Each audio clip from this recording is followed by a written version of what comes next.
Well, we're just joined here in Studio 14 by the Australian Foreign Minister, Julie Bishop, who's here in Doha to open an embassy here in Qatar. She began our interview by acknowledging the importance of her country's relationship with countries in the Middle East. Certainly there's great potential for us to expand our connections in the Middle East. That's why we're opening an embassy here in Doha. But there are huge opportunities for us to engage more deeply on the economic front, but also strategically it's important for us to have good relations in the Middle East. Because? Well, we are joined together in the fight against terrorism. This is a real issue for Australia, a national security issue, because there are a significant number of Australians on a per capita basis who have taken up the support of ISIL in Syria and Iraq, and so we need to work closely with friends and partners in the Middle East to track foreign terrorist fighters and do what we can to defeat terrorism. Times that Australia hits the headlines is for Manus Island and Nauru and the asylum seekers there, and most recently we've had this deal with the United States. Why, I guess, is what I want to know. Why the United States? Why make this deal now? Australia has been committed to stopping the criminal people smuggling networks that flourished a few years ago.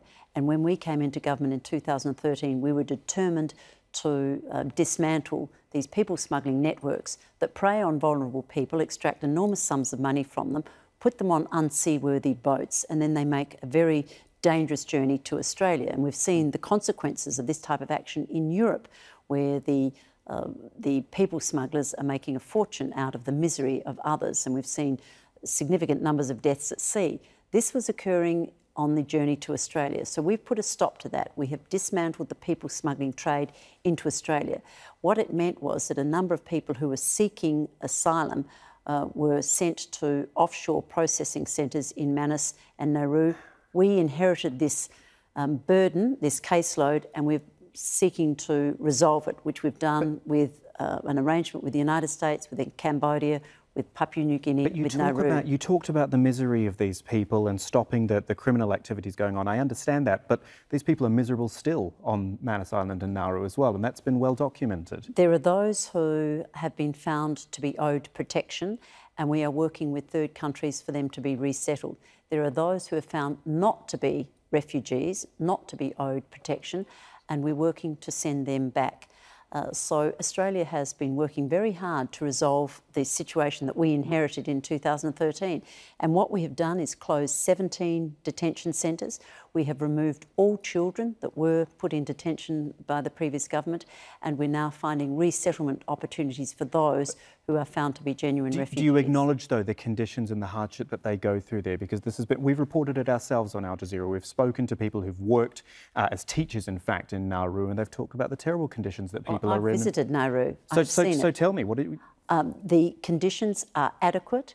They are appropriate for Nauru.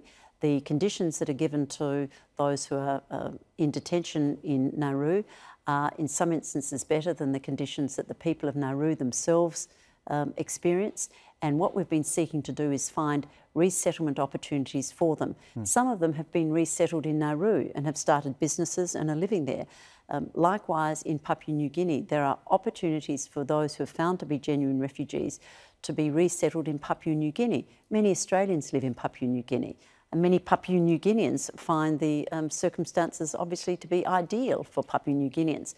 But what we will not do is encourage the people smuggling trade to be reinvigorated. That's why we've been so tough on border protection. That's why we've been so unrelenting in ensuring that we stop these criminal activities, which is essentially a form of human trafficking.